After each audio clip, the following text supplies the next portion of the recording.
Hello, this is Dr. Miller, and I'm going over pre-lab questions for Lab Activity 3.2. Refer to your email as to when this is due. Okay, so we are looking at making precipitation and the overall molecular equations, and looking at net ionic equations, which includes just the precipitate. So what we need to do is we need to look at these chemicals that are reacting. So we have several of them on the page, but let's look at the first one for an example, then we'll look at the last one for an example. So silver nitrate reacting with sodium chloride. So what we can do is we can assume that these are all things that can be soluble. So we need to look at the solubility rules to see if we're going to get a precipitate. A precipitate will not be soluble. So when we look at our solubility rules, which is in the back of your lab manual, I also passed this sheet out at the beginning of the semester. We look at the solubility rules. It's broken into two different sections. We have soluble ionic compounds contain one of the following. So here are the rules for that. And there are exceptions, so we see some exceptions here. So that means these would be insoluble. The barium sulfate, calcium sulfate, etc. would be insoluble because they're an exception. The other sulfates are soluble. And group 17 or group 7, the halide ions such as the fluorides, the chlorides, the bromides, the iodides are soluble except for silver chloride, copper chloride, lead chloride. So those are insoluble. And then we look at the insoluble group, and so the hydroxides are insoluble except for hydroxides of group 1 cation. So that would be like sodium hydroxide, potassium hydroxide. They're soluble, and those are the exception, plus calcium hydroxide, strontium hydroxide, and barium hydroxide are soluble. So those are the rules, and we're going to look at those to figure out what we're doing here. So we're going to assume these are exchange reactions. So these are soluble, and so can it get together with something that's insoluble? So we're going to break these into ions. So we have the sodium nitrate. So we have sodium nitrate, and we're going to assume that that breaks apart to silver +1 and nitrate -1. We can, if you know your ions, you'll know the charges. So the nitrates have a -1 charge, and so if this is a balanced neutral compound, the silver has to have a +1 charge, and it's going to react maybe or maybe not with sodium chloride, and we know that the group 1s are +1, and group 7 or 17, either way, is a negative. So now we need to look at the exchange. So negative ions don't pair up with each other. Opposites attract. So we want the silver to go with the chloride and the sodium to go with the nitrate, because a positive and a negative and a positive. So those are our possibilities. So we're going to rearrange the sodium and the chloride. And this one is a simple one because the sodium, I'm sorry, silver chloride. The silver is +1 and the chloride is -1. So now this would be a neutral compound. Plus, and then the remaining would be sodium nitrate. And once again, sodium is +1 and nitrate is -1. So that's a neutral compound, 1-to-1 ratio. So now we need to look at the solubility rules and see whether either one of these is insoluble. If they're insoluble, then we'll have a precipitate. If they're soluble, there will be no precipitate. So let's look at the rules. So group 1, alkali metal ions. So sodium is a group 1, so it's soluble. And nitrite ions are soluble, so it wins the solubility both ways. So this is going to be aqueous. It does not form a precipitate. Now let's look for silver chloride. So chloride is a group 17 or group 7. It's a halide. So they're all soluble except for silver, copper, and lead. So silver chloride is insoluble. So we're going to put that as a solid, and that is going to precipitate out. So when you add these two together in lab, you're going to see a precipitate. So we're going to circle precipitate for that. So that's the balanced overall molecular equation. You don't have to write this second part. That just helps know what the charges are on these ions. So now the balanced net ionic equation looks at just the ions that reacted. Sodium and nitrate were spectator ions. They did not form a precipitate. They're still dissolved. Actually, they are still in this state in the equation, but we can write it like this.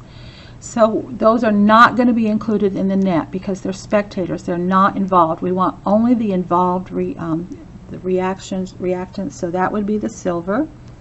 So that's +1, plus the chloride, negative. And so we're going to put those in the aqueous phase.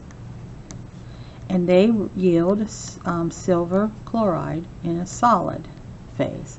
And so that's our net ionic equation, and we have 1 and 1 and 1 and 1. So everything's balanced here. So that's a simple one. So you'll go through that procedure with the remainder problems and know that there are certain polyatomic ions, nitrate being one of them. So the nitrogen does not come apart from the oxygen. They stay together as a polyatomic ion. Same thing for phosphate. Phosphate stays together. The phosphorus does not come apart from the oxygen. This stays as a polyatomic charged ion. So let's look at probably the hardest one, which is the one on the last one. So we have copper nitrate reacting with sodium phosphate.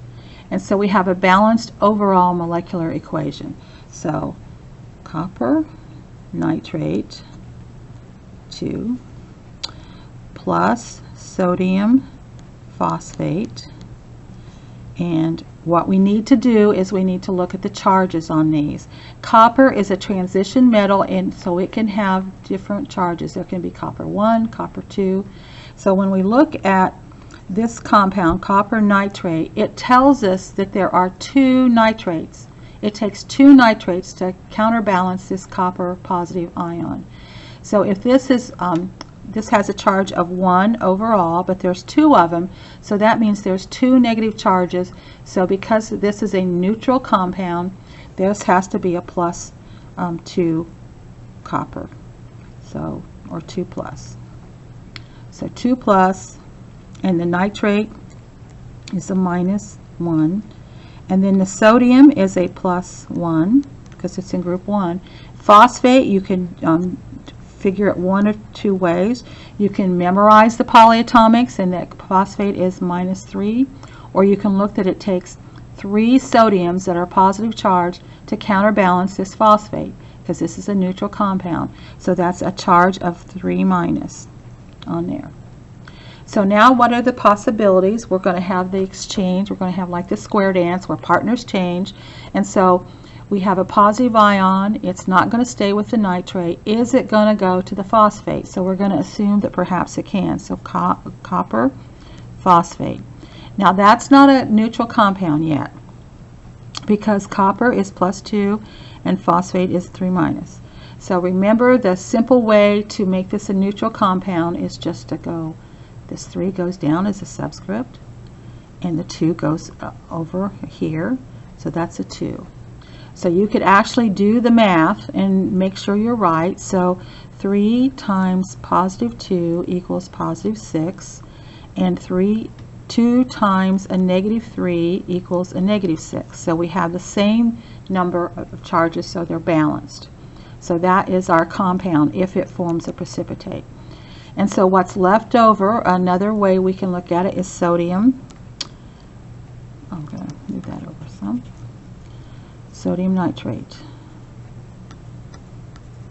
And sodium is +1 and nitrate's -1, so this is a complete balanced compound if it's that way.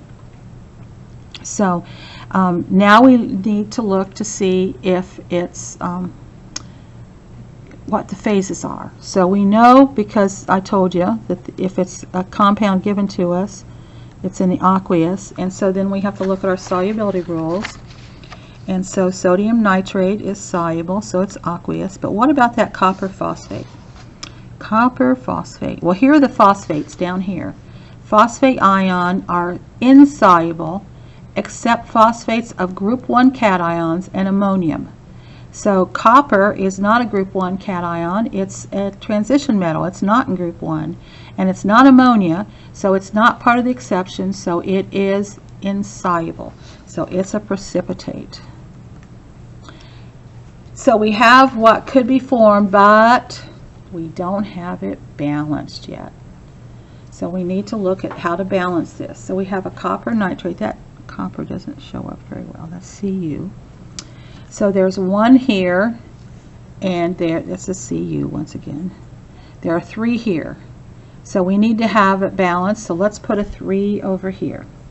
So now we have 3 coppers and 3 coppers. Now we have how many nitrates? Well, there's 1 here, but there's 2 in the parentheses.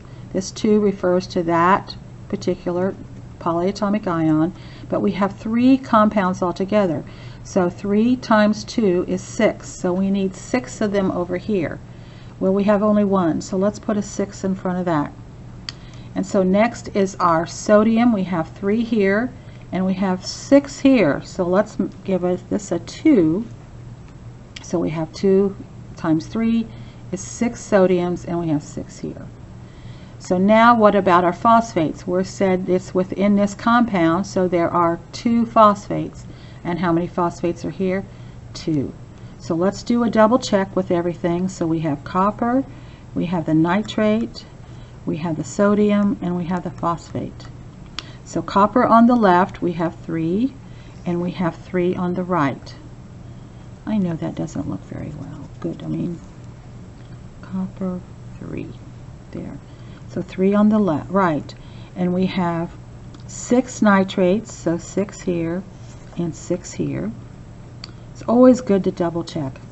And sodium, we have 6 here, and we have 6 there. And phosphate, we have 2 phosphates, and we have 2 phosphates. So it's balanced. So we have completed this. So 3 copper nitrates plus 2 sodium phosphates, and these are all aqueous. Then on the right, copper phosphate, and we could name this copper 2 phosphate is the true name of that, plus our sodium nitrate, and we have a precipitate. So yes, there is a precipitate. Balanced net ionic equation, we want only the ones that reacted in the precipitate. So that's 3 coppers, 2 plus 2 phosphate, and once again we need to put this aqueous yields copper 2 phosphate, and we have those in 2s, and that's the precipitate.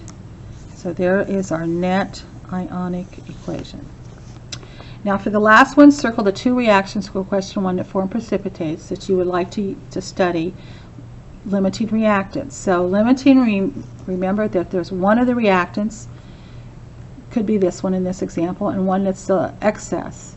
So pick 2 that you want to study where you will add a little bit of this and a whole bunch of that, or a whole bunch of this and a little bit of that, to find out, to look at limiting reactants.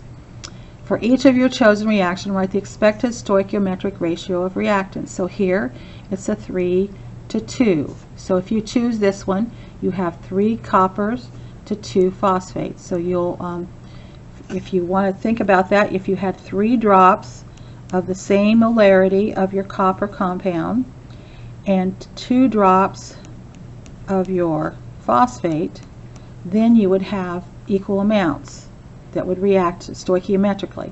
But if you want to check the limiting part, perhaps you would use just 2 drops of this and 2 drops of that and see what happens.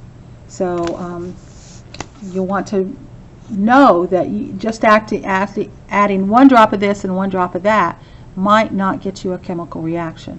You have to think of the stoichiometric ratios and their how they react with each other, because we have to have 3 coppers for every 2 phosphates. So that concludes this pre-lab discussion.